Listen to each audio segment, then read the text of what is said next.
Hello guys, అందరూ ఎలా ఉన్నారు? Happy Sunday.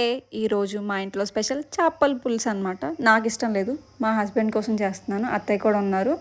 సో చేపల పులుసు చేసుకుందామా. నేనైతే యూట్యూబ్లోనే చూసి నేర్చుకున్నానండి.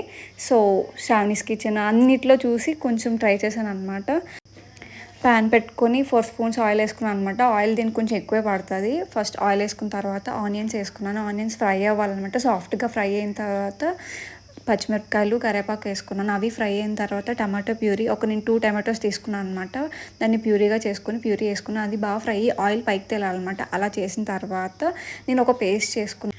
ఆ పేస్ట్కి ధనియాలు, 2 టేబుల్ స్పూన్ ధనియాలు, 1 స్పూన్ జీలకర్ర, కొంచెం మెంతులు, తర్వాత ఆ 3 గ్రైండ్ చేసుకున్న తర్వాత దాంట్లో కొంచెం గసగసాలు హాఫ్ అన్ అవర్ నానబెట్టుకుని అవి వేసుకున్నాను, ఒక 2 స్పూన్స్. తర్వాత 10 వెల్లుల్లిపాయలు అవి వేసుకుని మొత్తం పేస్ట్ చేసుకుని దాంట్లో వేసుకోవాలన్నమాట. ఆ పేస్ట్ వేసుకొని బాగా కలిపేసి ఆయిల్ తేలాలన్నమాట. ఆయిల్ తేలిన తర్వాత ఉప్పు, కారం, పసుపు ఈ 3 వేసుకొని బాగా కలుపుకోవాలి. ఈ పౌడర్స్ అన్ని బాగా కలిపిన తర్వాత మనం చింతపండు పులుసు వేసుకోవాలి. నేను ఒక 50 గ్రామ్స్ చింతపండు నానబెట్టుకుని ఆ ప్యూరీని అంతా సపరేట్ చేసుకుని వేసుకున్నాను అనమాట వాటర్ని.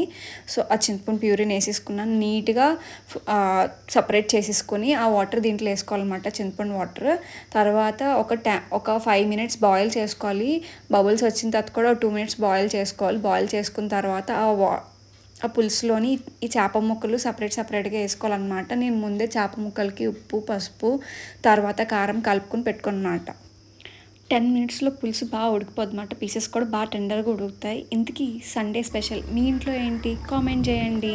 Bye bye guys.